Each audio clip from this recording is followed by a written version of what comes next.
오늘 함께 보실 하나님의 말씀 창세기 14장 1절부터 24절까지의 말씀입니다.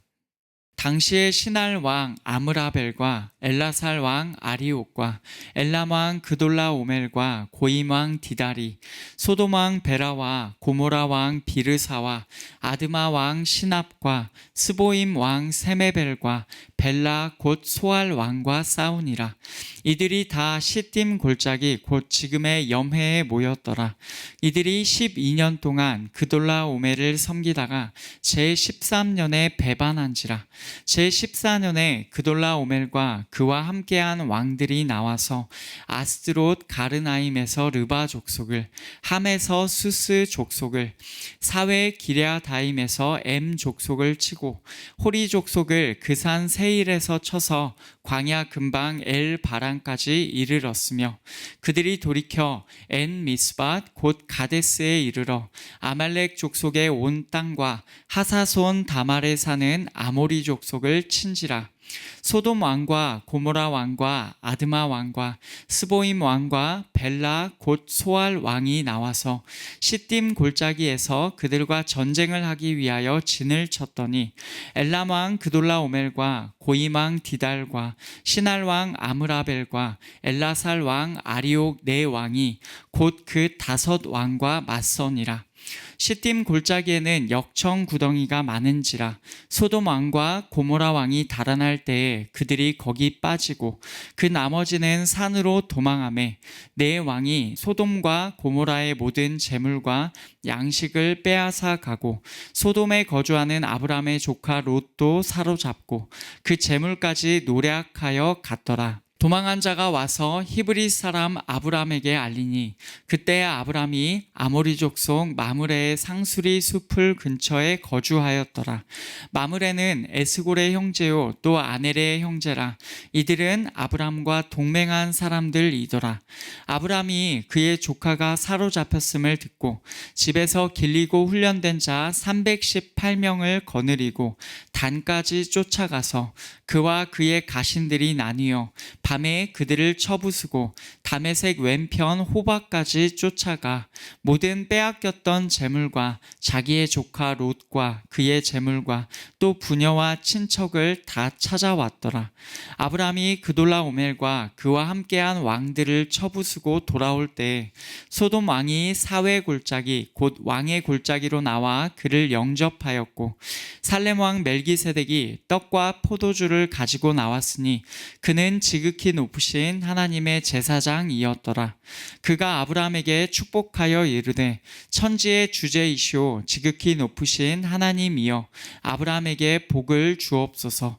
너희 대적을 내 손에 붙이신 지극히 높으신 하나님을 찬송할지로다 하매, 아브람이 그 얻은 것에서 10분의 1을 멜기세덱에게 주었더라. 소돔 왕이 아브람에게 이르되, 사람은 내게 보내고 물품은 내가 가지라. 아브람이 소돔 왕에게 이르되, 천지의 주제이시오 지극히 높으신 하나님 여호와께 내가 손을 들어 맹세하노니, 내 말이 내가 아브람으로 치부하게 하였다 할까 하여 내게 속한 것은 실 한 오락이나 들매끈 한 가닥도 내가 가지지 아니하리라. 오직 젊은이들이 먹은 것과 나와 동행한 아넬과 에스골과 마므레의 분깃을 제할지니 그들이 그 분깃을 가질 것이니라. 아멘. 우리가 지난주 말씀 창세기 13장에서 아브람과 롯이 하나님께서 주신 많은 소유로 인하여 갈라졌다는 것을 보았습니다. 둘 다 눈을 들었고 보았고 이동하였고 장막을 쳤다라는 같은 행동을 보였습니다. 하지만 이 둘의 같은 행동의 의미는 상당히 달랐죠. 아브람은 하나님과 가까이 있었지만 롯은 마음의 원함에 따라 선택하면서 점점 더 죄의 방향으로 갔고 하나님 앞에서 악한 소돔까지 이르렀습니다. 이것을 통해서 우리는 진정한 복이 무엇인지를 생각해 보았죠. 진정한 복은 복 그 자체가 아니라 복을 주시는 하나님과의 관계였습니다. 하나님의 가까움이 복입니다.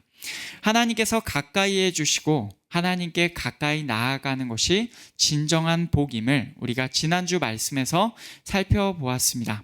이어지는 오늘 말씀 14장에서는 아브라함이 롯을 구하는 내용이 나와요.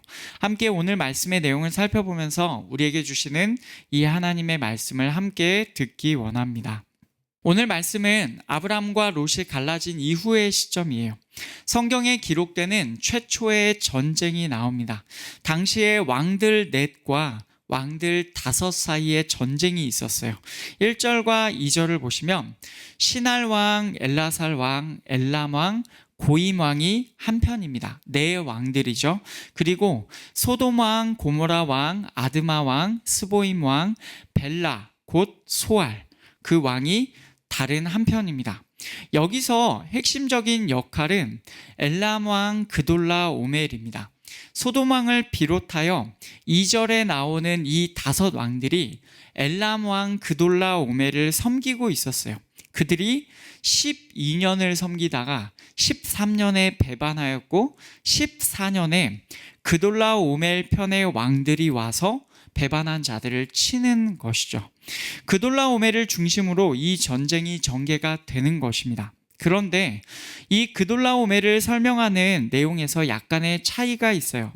1절과 9절을 보시면 같은 명단이 나오는데 그 순서가 좀 다릅니다. 분명히 9절에 나오는 것처럼 엘람 왕 그돌라 오멜이 핵심적인 역할임에도 1절에서는 시날 왕 아므라벨이 먼저 나와요. 왜 이렇게 묘사했을까? 라고 생각해 보면 아마도 이 시날이 어떤 곳인지를 강조하려는 목적에서 그렇게 하지 않았는가라는 생각이 듭니다. 우리가 이 시날이 어떤 곳인지 잘 알고 있습니다. 10장에서 나온 대로 노아의 아들 함의 아들 구스, 그리고 그 구스의 아들 니므롯에게서 시작된 곳이 바로 시날입니다. 니므롯의 정신이 있는 곳이 바로 시날 땅의 바벨이었고 그곳에서 그들이 하나님을 반역하였습니다. 아브라함의 때에 바로 이 시날의 왕이 아므라벨이었어요. 시날이라는 지명 때문에 이 지금 네 왕의 연합군은 좋게 생각되지가 않습니다. 바로 그 시날과 함께 있는 연합군의 대표가 엘람 왕 그돌라 오멜입니다. 그돌라 오멜 역시도 하나님을 대적하는 무리에 있는 것 같은 느낌이 들지요.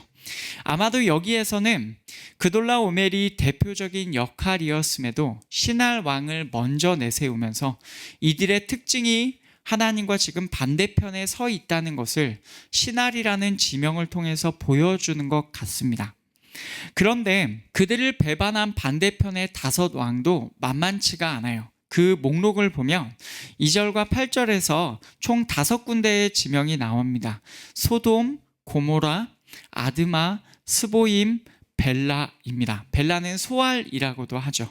이 소알은 나중에 소돔이 멸망당하는 19장에서도 나오는데 소돔과 가까이 있는 작은 성과 같은 명칭입니다. 소돔과 같은 지역에 있다라고 우리가 말할 수가 있겠죠. 기본적으로 소돔은 하나님 보시기에 악하고 죄가 있는 곳이었습니다. 창세기 13장에서 소돔 사람은 여호와 앞에 악하며 큰 죄인이었더라 이렇게 나옵니다. 그리고 10장에서는 소돔을 포함하는 이 지명들이 언급되고 있어요. 그대로 언급이 됩니다. 가나안의 경계는 시돈에서부터 그라를 지나 가사까지와 소돔과 고모라와 아드마와 스보임을 지나 라사까지였더라. 바로 여기에 소돔과 고모라와 아드마와 스보임이 들어있죠. 노아의 아들 함, 그리고 함의 아들 가나안이 살던 경계 안에 이 지역들이 포함되어 있습니다. 그런데 함의 아들 가나안은 노아에게서 저주를 받았죠. 9장에 보시면 가나안은 저주를 받아 그의 형제의 종들의 종이 되기를 원하노라. 그 가나안이 거주하던 곳이 바로 가나안 땅으로서 하나님께서 아브라함에게 주겠다고 약속하신 땅입니다. 나중에 아브라함의 자손 이스라엘 백성이 가나안 민족을 내쫓고 그 땅에 거주하게 됩니다. 바로 그 관점에서 보면 지금 여기 나오는 소돔, 고모라, 아드마, 스보임, 그리고 소알까지 포함하면 전부 다 좋지 않은 느낌이에요. 하나님께 복을 받고 하나님께서 주목하시고 하나님께서 기뻐하시는 장소는 아닌 것으로 보입니다.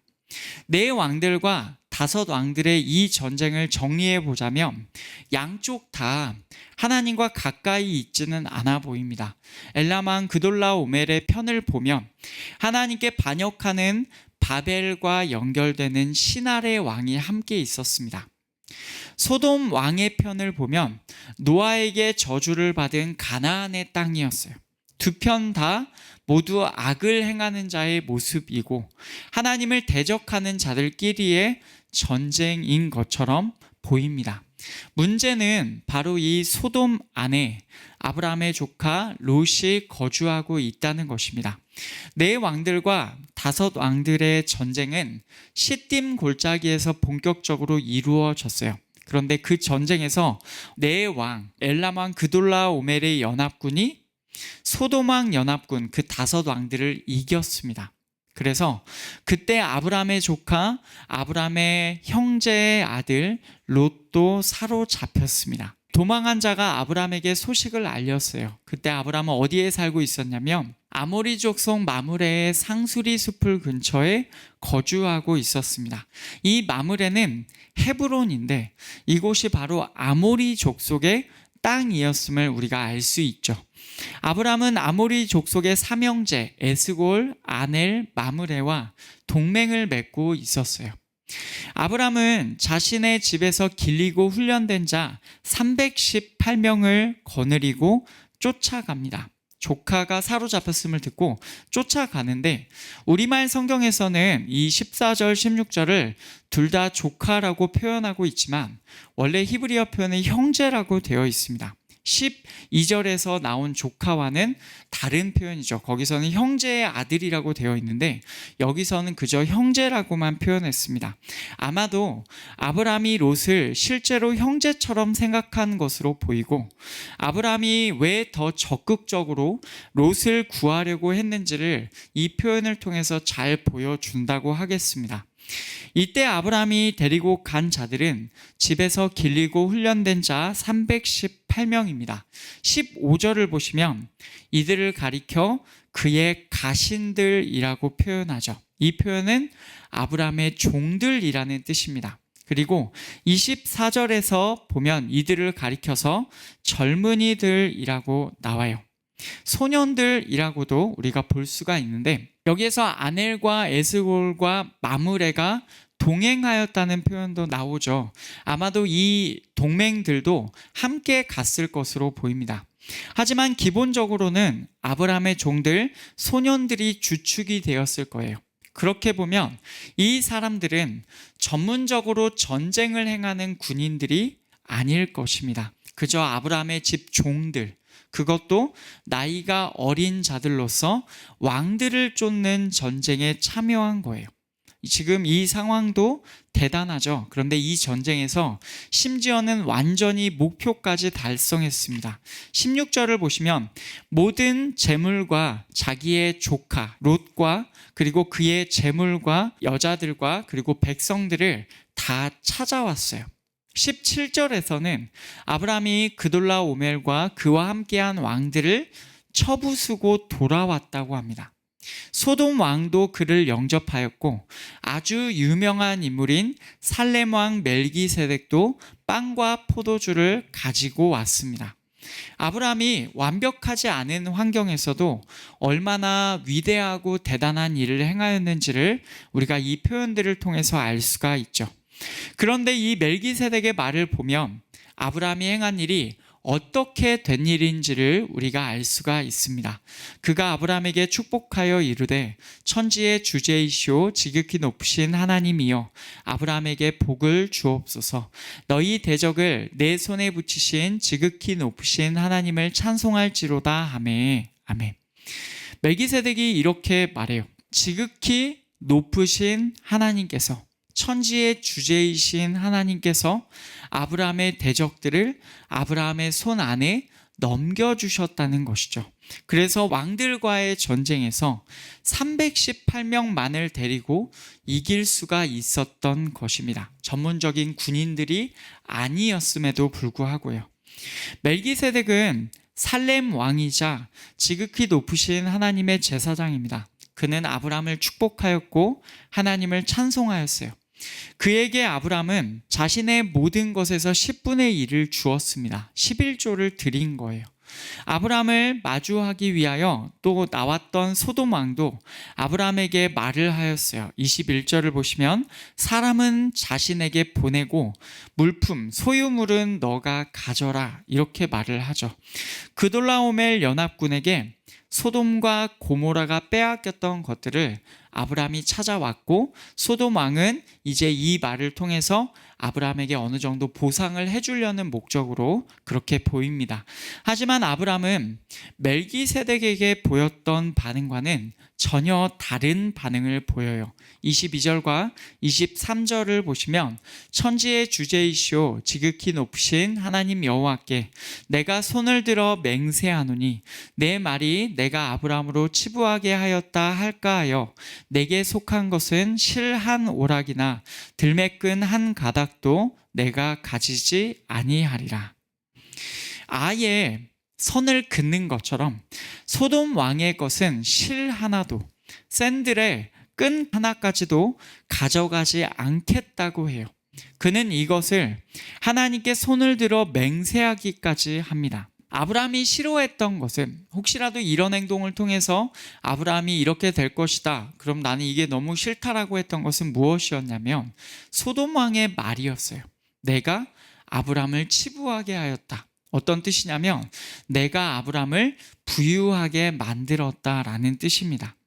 소돔 왕에게서 어떤 것 하나라도 받으면 자기가 이런 말을 들을까 염려하여서 전혀 받지 않은 거예요. 아예 선을 그어버리는 겁니다. 다만 24절을 보면 젊은이들이 먹은 것과 동행한 아넬과 에스골과 마므렛의 분깃은 달라고 합니다. 나중에 율법에 나오는 내용을 보면요, 전리품으로 얻을 수 있는 것들이 있는데 지금 이미 율법이 존재했던 것은 아니지만 아브라함이 그 율법의 정신에 일관되게 지금 나는 괜찮으나 이 일에 함께 동참한 자들은 챙겨줘라 라고 그렇게 말하는 것을 볼 수가 있습니다. 이것이 오늘 말씀의 내용이에요. 엘람 왕 그돌라오멜 연합군 4왕들과 소돔 왕 연합군 5왕들이 서로 전쟁을 했는데 엘람 왕 그돌라오멜 연합군이 이겼습니다. 그래서 소돔과 고모라를 털었고 아브라함의 조카 롯, 아브라함의 형제로 표현되기도 한 롯을 사로잡아 갔어요. 그 소식을 들은 아브라함은 집의 종들 318명을 데리고 쫓아가서 그들을 이기고 다 찾아서 돌아왔습니다. 그가 돌아올 때 소돔 왕과 살렘 왕 멜기세덱이 나왔어요. 그런데 아브라함은 멜기세덱에게는 10분의 1을 줄 정도로 마음을 열었지만 소돔 왕에게는 그의 소유물을 하나도 받지 않을 것이라고 분명하게 선을 그었습니다. 여기까지가 오늘 말씀의 내용입니다. 이 내용에서 우리가 3가지 정도를 생각해 보기 원하는데 우리가 먼저 생각해 보기 원하는 것은 이 전쟁의 배경입니다. 4왕들과 5왕들의 전쟁은요, 그 연합군의 구성을 보면 악한 자들끼리의 전쟁이었습니다. 하나님을 대적하는 경향성을 가진 자들 안에서 그들끼리 내분이 일어나서 전쟁이 벌어진 것입니다. 악한 자들끼리 전쟁을 벌이는 이러한 일은요, 낯선 일은 아닙니다. 왜냐하면 나중에 요한계시록에서도 나오거든요. 요한계시록 17장을 보시면 거기에 이렇게 나옵니다. 내가 본 바 이 열불과 짐승은 음녀를 미워하여 망하게 하고 벌거벗게 하고 그의 살을 먹고 불로 아주 사르리라. 이는 하나님이 자기 뜻대로 할 마음을 그들에게 주사 한 뜻을 이루게 하시고 그들의 나라를 그 짐승에게 주게 하시되 하나님의 말씀이 응하기까지 하심이라. 아멘. 지금 이 상황은 이렇습니다. 음녀가 짐승을 타고 있어요. 그런데 그 짐승에게 10뿔이 있는데 이 10뿔은 10왕들을 의미합니다. 짐승의 세력인 거죠. 이 왕들이 연합하여서 음녀를 미워하고 망하게 하고 벌거벗게 하고 그의 살을 먹고 불태웁니다. 이 음녀는 그 큰 바벨론이라고도 불리는 곳입니다. 모두가 다 하나님을 대적하는 자들인데 그들 안에서 서로 싸우는 일이 벌어진다는 것이죠. 마치 오늘 말씀과 비슷합니다.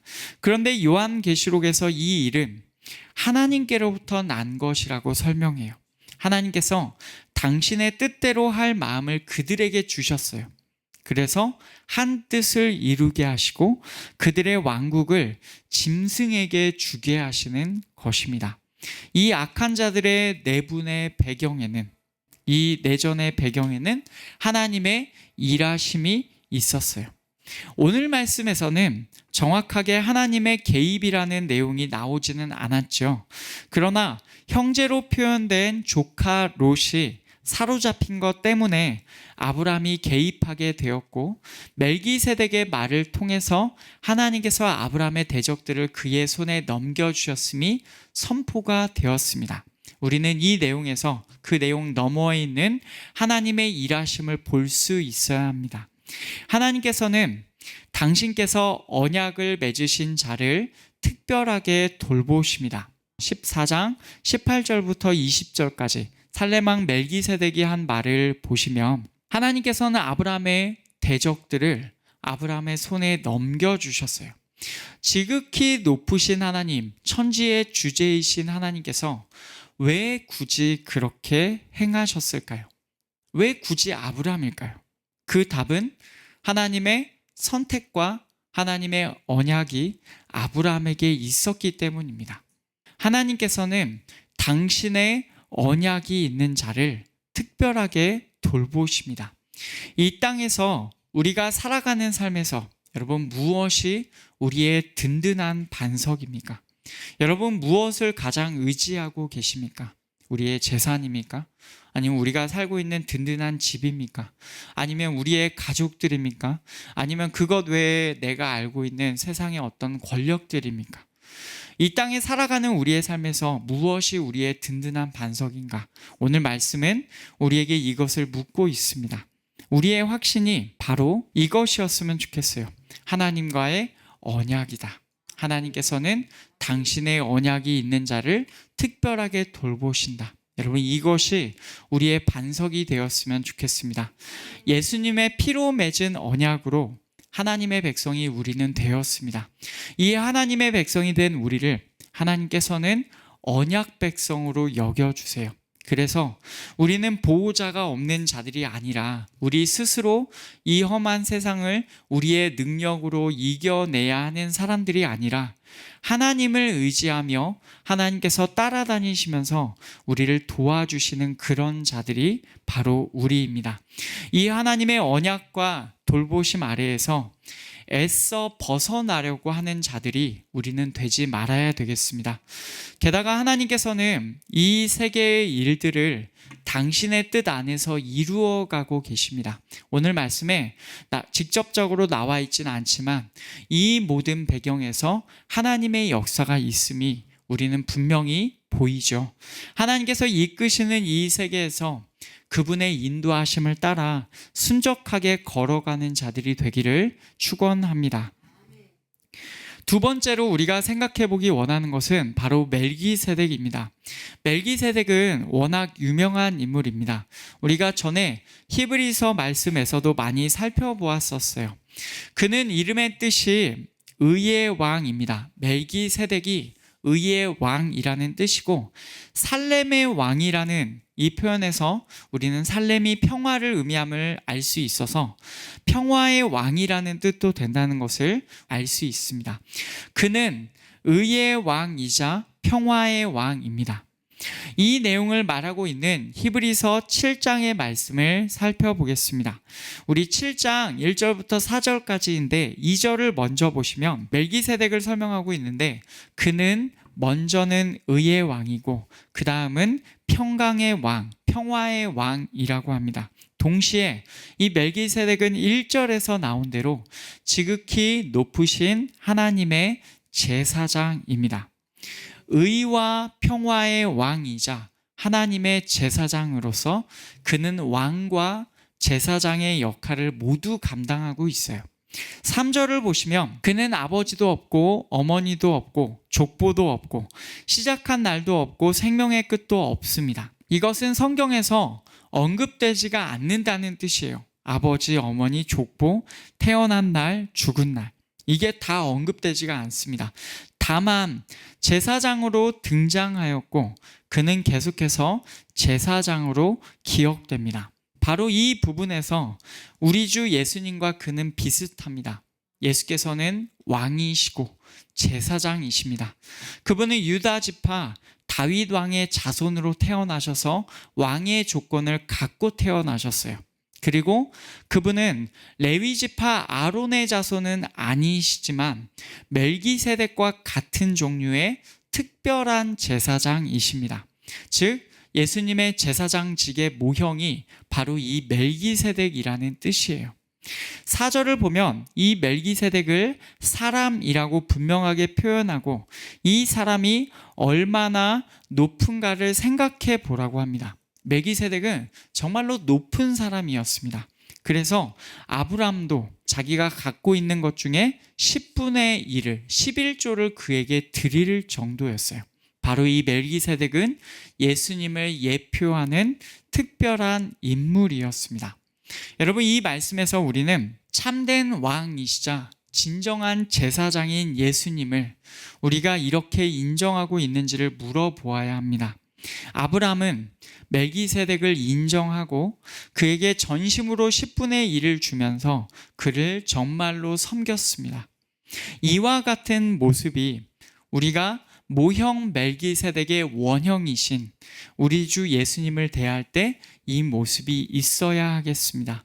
예수님을 우리의 왕이시자 우리의 죄를 해결하시는 하나님의 제사장으로 인정하고 그분께 우리의 최고의 섬김을 올려드리는 우리가 되기를 간절히 원합니다. 우리가 생각해 볼 세 번째는 이것입니다. 우리가 세상과 어떤 관계를 맺어야 하는가? 여러분, 이것을 우리가 생각해 볼 수가 있습니다. 아브람은 제가 아까 앞에서 언급했던 것처럼 멜기세덱을 대한 것과는 전혀 다르게 소돔 왕을 대합니다.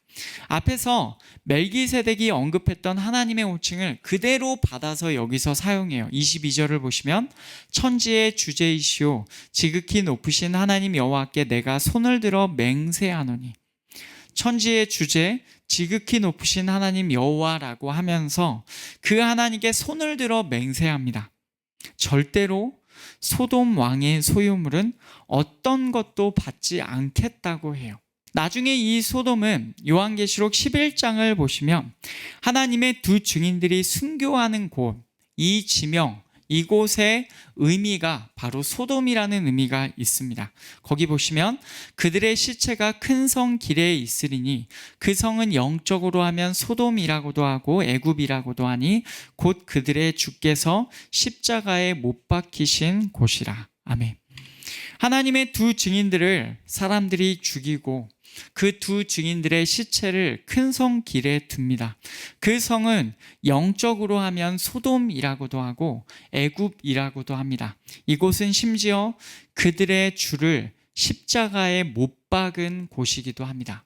이 시대의 사람들이, 그리고 소돔의 사람들이 얼마나 악한 일을 행하는지를 우리가 알 수가 있어요. 요한계시록 18장을 보면요, 하나님을 대적하는 이 경향성을 가진 악한 자들이 세계의 정치와 경제를 쥐고 있음을 봅니다. 마치 소돔과 같은 분위기로 큰 성 바벨론이 묘사가 되어요. 2절을 보시면 무너졌도다 무너졌도다 큰 성 바벨론이여 귀신의 처소와 각종 더러운 영이 모이는 곳과 각종 더럽고 가증한 새들이 모이는 곳이 되었도다. 마치 소돔과 같은 분위기로 묘사되는 큰 성 바벨론이죠. 이곳은 3절을 보시면 땅의 왕들과 함께 음행하고 땅의 상인들을 부유하게 만들어요. 정치와 경제, 왕들과 상인들을 아우르죠. 하나님을 대적하는 이 자들이 세계의 중심처럼 보이게 될 것입니다. 정치와 경제를 아우르고 그들에게서 세상의 모든 부유함이 나오는 것처럼 생각이 될 것입니다. 그렇다면 이런 시대가 바로 우리가 살아가게 될 시대인데, 우리가 살고 있는 이 시대가 이미 이런 경향성 안에 있고 점점 더 이 경향성이 커질 것으로 생각이 되는데, 이런 시대를 사는 우리는 어떻게 해야 되겠습니까? 저는 오늘 말씀에서 이 아브라함의 태도를 따라야 한다고 생각합니다. 하나님께 죄를 짓는 소돔 때문에 부유하게 되었다는 말을 듣는 것을 아브라함은 치욕으로 삼았습니다. 너무나도 이건 있을 수 없는 일이다라고 하였어요. 근데 우리가 아까 방금 앞에서 본 내용을 보시면 세계의 정치와 경제를 하나님을 대적하는 악한 세력들이 주도합니다. 그들에게서 부유함이 나와요. 여러분, 그렇다면 마치 이 시대가 그런 소돔 왕의 영향력이 늘어나는 것 같은 이 시대와도 연결된다고 할 수 있겠죠. 그럼 이 시대에 우리는 과연 아브람처럼 이렇게 말할 수 있겠습니까? 내 말이 내가 아브람으로 치부하게 하였다 할까 하여 내게 속한 것은 실 한 오락이나 들매끈 한 가닥도 내가 가지지 아니하리라. 여러분, 우리가 이런 마음을 가지고 말할 수 있겠습니까? 우리가 정말로 하나님께 죄를 짓는 그 악한 자들 때문에 내가 부유하게 되었다는 말을 들을 때 그것을 너무나도 부끄러움으로 여기고 치욕으로 여길 수가 있을까요? 그 앞에서 우리가 단호하게 선을 지킬 수 있을까요? 물론 그 일이 쉽지는 않겠죠. 그러나 우리가 그렇게 하나님 앞에서 우리의 선을 분명하게 지킬 때 우리의 보호자가 되시는 하나님께서 우리를 책임져 주실 것입니다. 아브라함의 이 길은요, 롯이 소돔에서 거주한 것과는 완전히 대조적입니다. 롯은 자기 눈에 좋은 데로 갔고 가다가 결국에는 소돔까지 갔고 그 소돔에서 한 자리 차지하고 앉아서 대단하게 그 안에서 살아보려고 하였어요. 근데 이 롯이 소돔에서 거주한 것과는 아브라함의 길은 완전히 대조적입니다. 그는 세상에서 덕을 누려보려고 하는 어떤 것에도 발조차도 들이지 않으려고 지금 이 시점에서는 그렇게 결단하고 있습니다. 여러분, 이것을 보면서 우리의 삶의 방향을 다시금 점검해 보기를 원합니다. 하지만 결과적으로 어떻게 되냐면 하나님의 돌보심은 롯이 아니라 아브라함에게 있었습니다. 여러분, 이 사실을 기억하시고 그와 같은 역사가 하나님 앞에서 선을 지키는 우리에게 있으시기를 간절히 축복합니다. 말씀을 맺겠습니다. 우리가 사는 이 시대는 갈수록 점점 더 소돔과 같은 곳이 되어가는 것 같습니다.